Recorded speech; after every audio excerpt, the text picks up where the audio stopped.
Welcome to Captain Hook Tree Climbing. In this video, we're going to be going over the Fusion Rope Wrench Tether. I'm going to be doing a voiceover on a climb.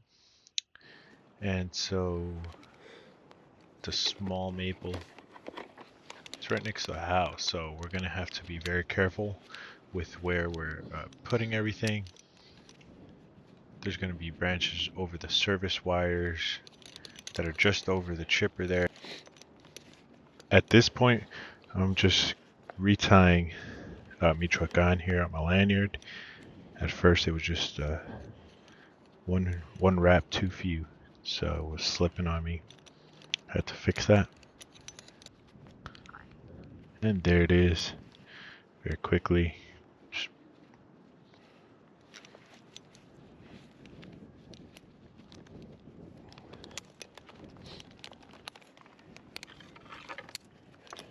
Alright, so if you guys aren't familiar with the double lanyard technique, that was it right there.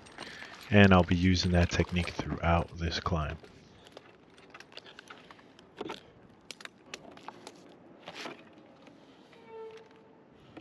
There it is again. That's the union. Has two unions right there.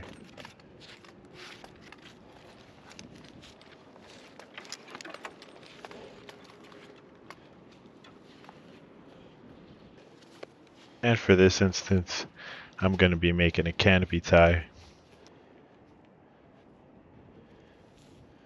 So I did attach this this quickie link with the flat side of the slick pin to the bark. So the flat side is the bark side. Remember that. I did install it a bit backwards, but it still worked fine for me.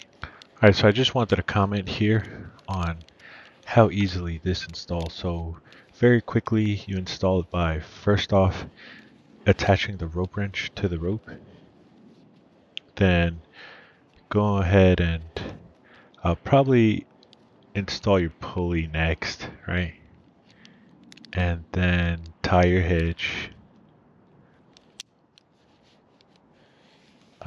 Make sure the other end of that eye gets clipped onto the carabiner, right? And so now for the function test. So the function test, I put all my weight into it there, fell through, was not working, slipped there, and so I'm just gonna tighten it up now. Making sure to try to keep those the legs as even as possible. But I'm happy with that right there. So now I'm gonna be installing this double friction saver or double friction rings here. It's on a whoopee sling, and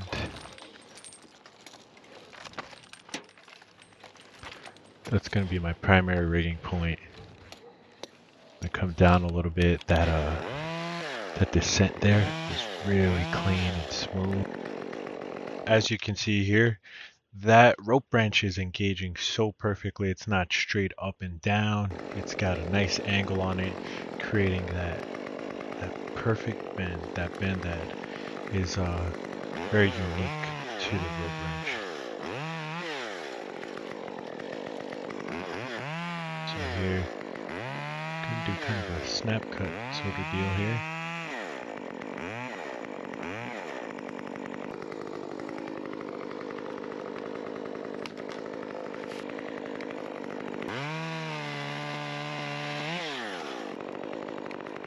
Okay, just cleaning up anything that I can within my radius.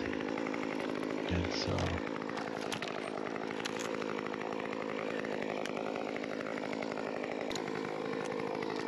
basically at this point, I couldn't be happier with the rope wrench. The rope wrench is engaging,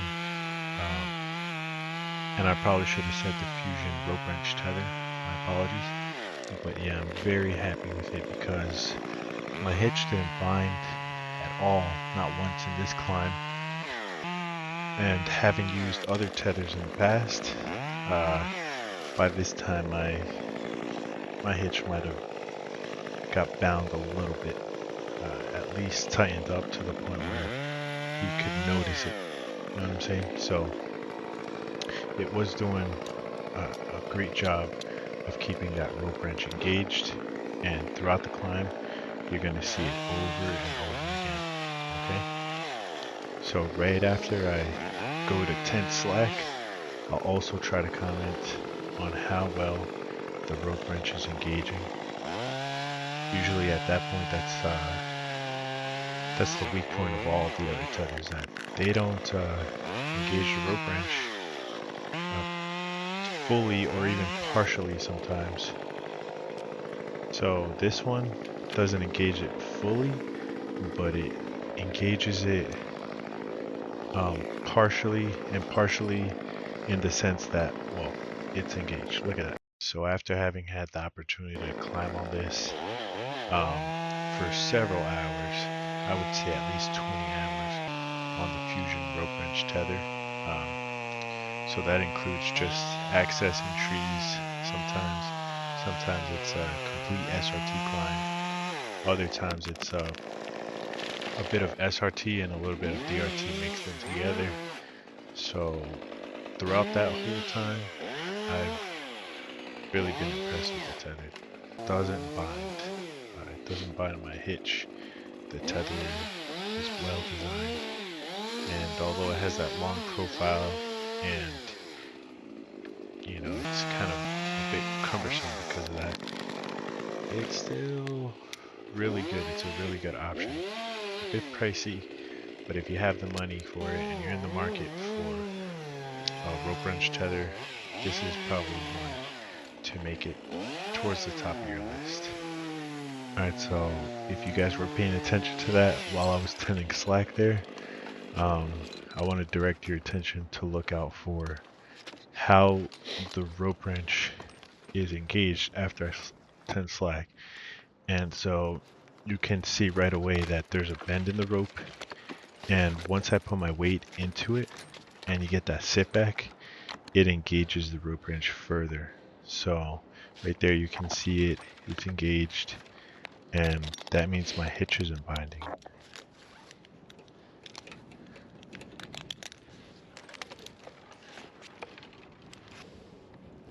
And throughout your climb, it is crucial that your hitch, the friction stays the same. That way it's predictable. Check that out right there. It's not slouching, and as I put my weight into it, the rope wrench puts a more and more aggressive bend into the rope. And overall, it's really good. I'm impressed with it. Truly impressed with it.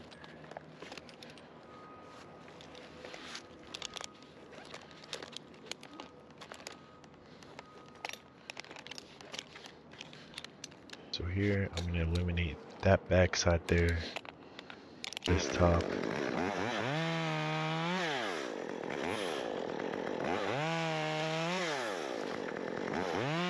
Make a little step there for myself. And get rid of some of the brush there.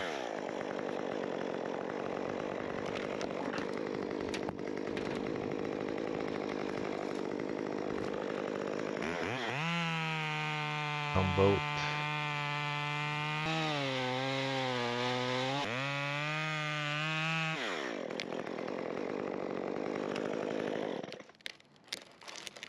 Better.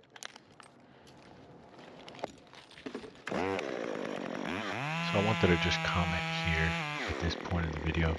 I let this chainsaw go there, and the chainsaw liner does the rest for me. So what I'm trying to get at is basically not being afraid of letting go of the saw. Letting go of it whenever you can.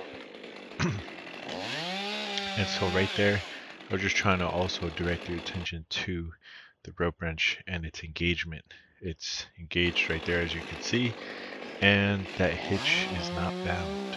It is working just fine. And here I'm just looking at what else needs to happen. Gonna climb up a little bit more, tend some slack here. There it is.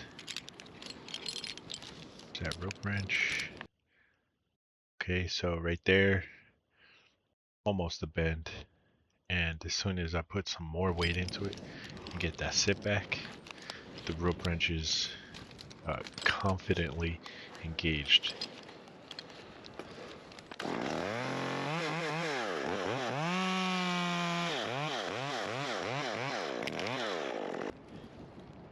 Alright, so the reason why I say it is confidently engaged is because, well, not everything is perfect, but this tether sure makes things seem that way.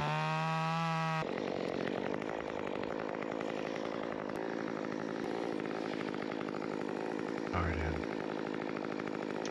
since we're talking about how the rope wrench engages so well here, I want to just kind of talk about why that's so important.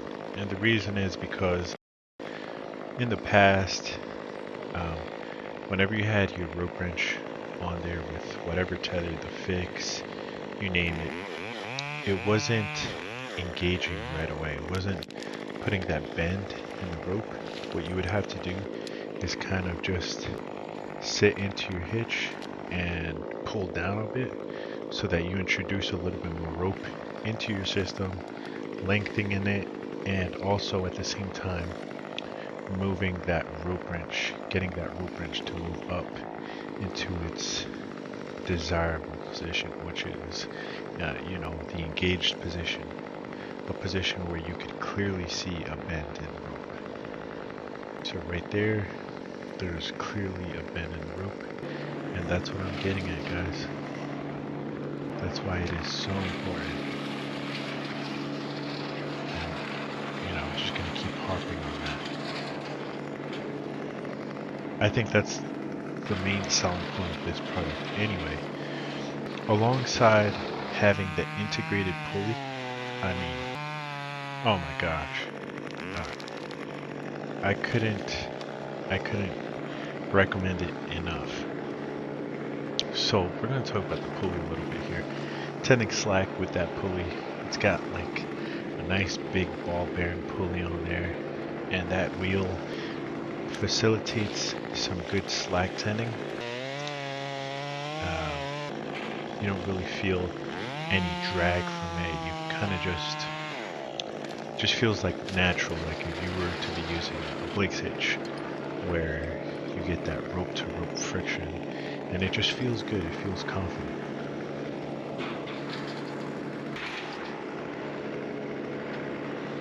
Make my way up into this canopy here. I'm gonna be setting a redirect. Getting rid of some brush on the way, but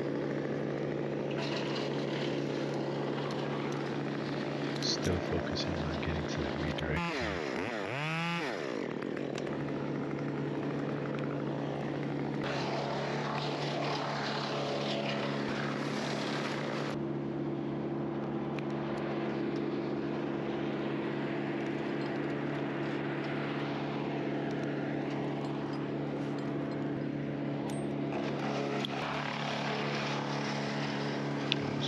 Slack there, nice and smooth.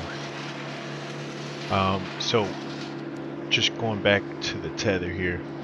Now, one of the big reasons why this tether is engaging that rope wrench like immediately is because it does have a spring in there, and it also has like a limitation point. Okay, so it won't bend down after a certain point.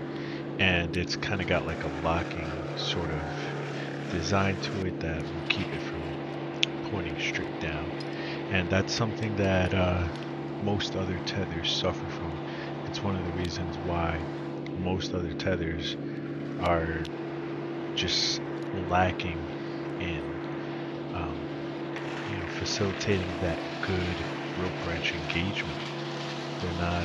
They're just not built for it, basically.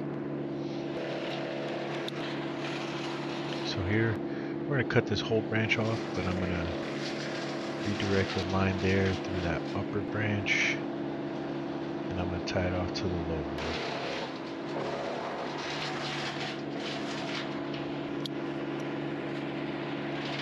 Okay.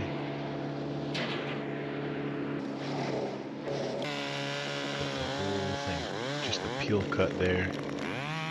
Beautiful, beautiful. Great job, ground guy. And so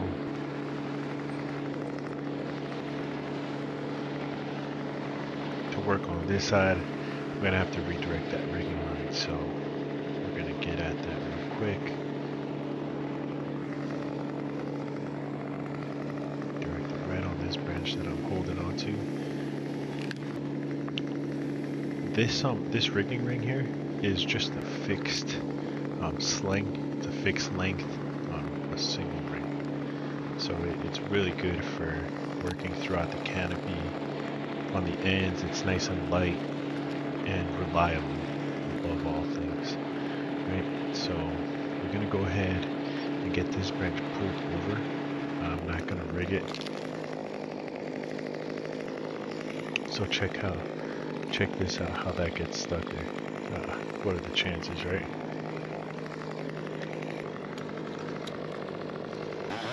Ready? So we got 2 points of attachment at all times whenever we're making cuts.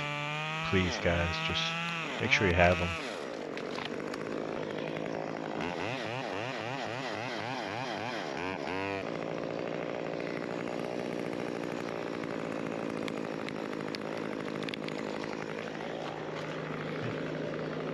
So again, right there, just I let the saw go, and this time it took a whack. So gotta be careful with that.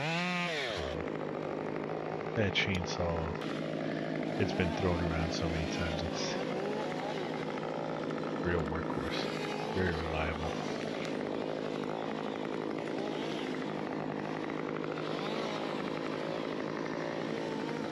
Go, get my way back up.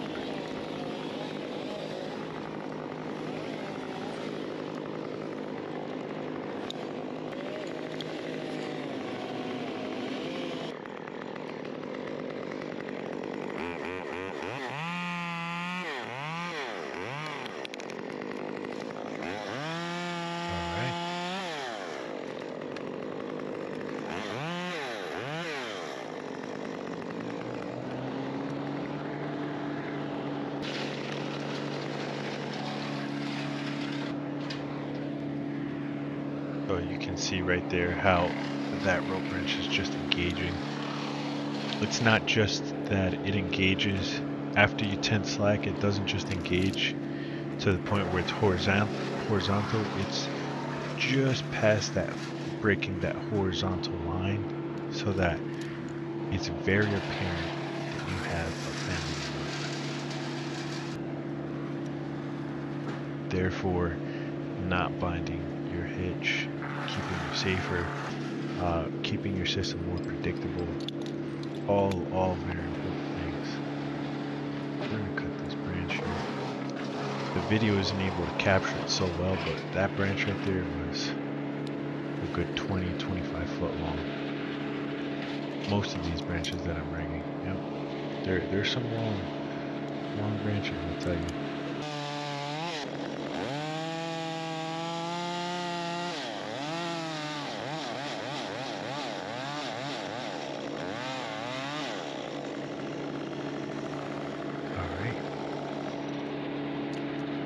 That out there, and we're gonna climb up higher. We're gonna go ahead and push it from the tip. What this allows me to do is not only protecting myself from getting hit with the butt, but also just providing that extra layer of safety. You know what I mean?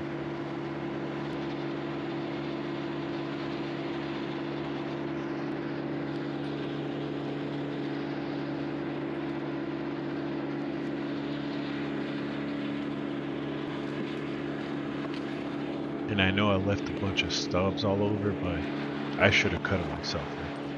Right? Either way, they weren't too much of a hindrance, and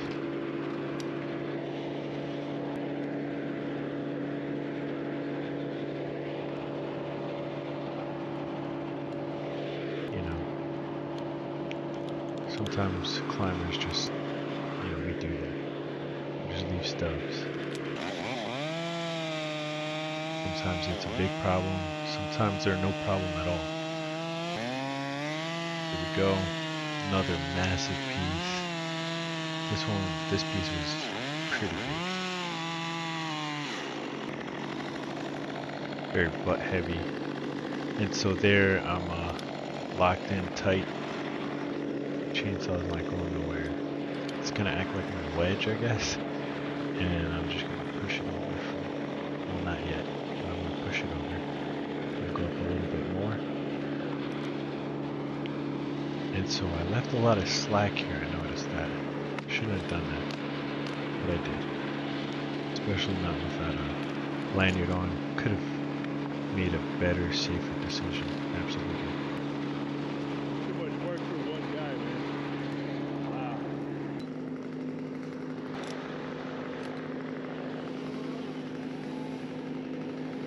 So here now, I'm getting ready to pull over all these tops, and just gonna remove that redirect real quick. All right. Gonna use the tail end to lower myself into the main stem there, where I'm tied into. There it is.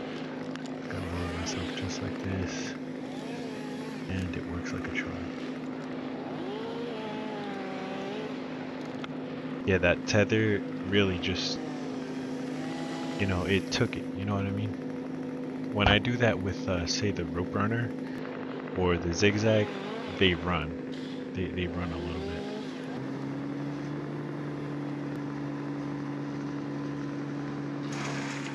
But that's okay, you know, that's specific to that kind of a, you know, to mechanicals really.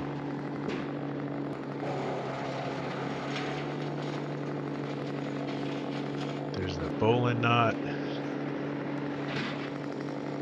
I got both sides tied off. Gonna come down and just want to make a note about how well that feels. It feels so good. That rope wrench is doing its job. Couldn't be happier with it. And so here, we're just gonna quickly take it off. Gonna demonstrate that for you guys. How super easy it is. How simple it is.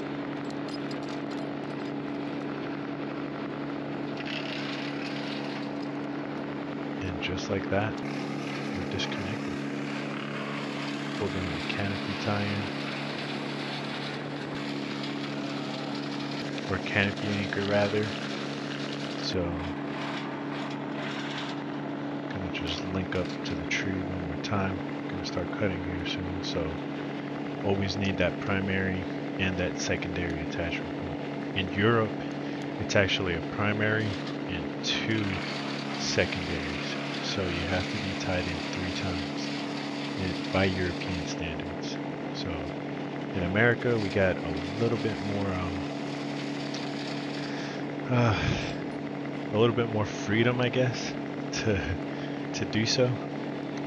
And you know,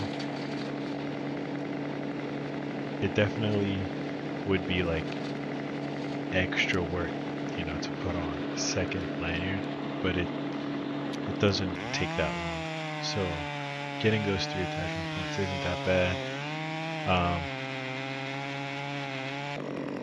Anyway, we can speak about that another time. Here we go. One big top. And here goes the second one. Gonna go right there for the corner. Between the edge of that, or the corner of that fence and the birch. It's gonna land right there. Beautiful, beautiful.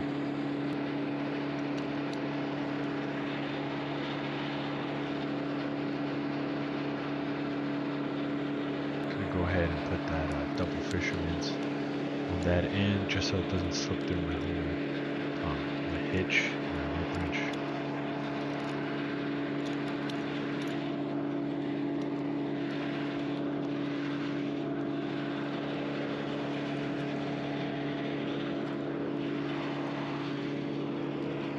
So I'm gonna climb down here, and this spar work here on this particular climb isn't so, I'm not really doing that much spar work where my groin is in very close proximity to the stem.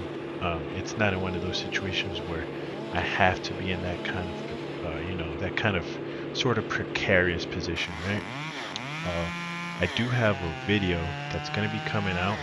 It will kind of exemplify or show a little bit more on that topic. So as we come to a close here, just want to ask you guys to hit that like button, and if you guys haven't subscribed yet, make sure to hit that subscribe button.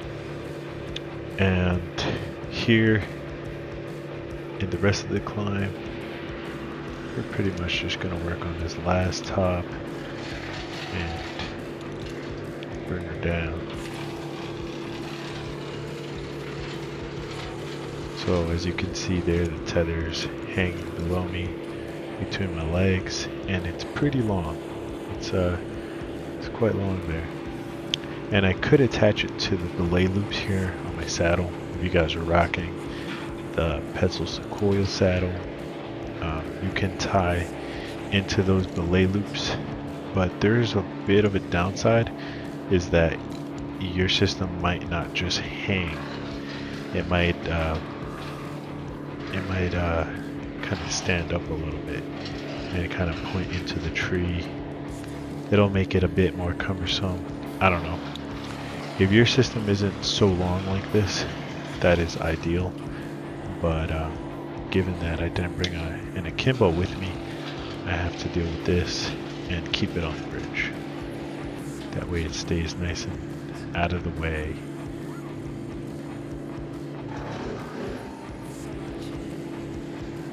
Yeah, getting bumped in the groin that's no joke, man.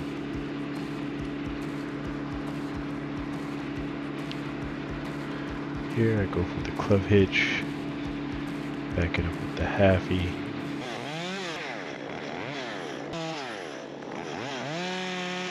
And up. Hit those service wires there real quick. Oh, super sketch, huh?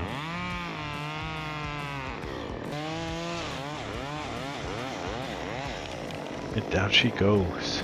Wow, look at that.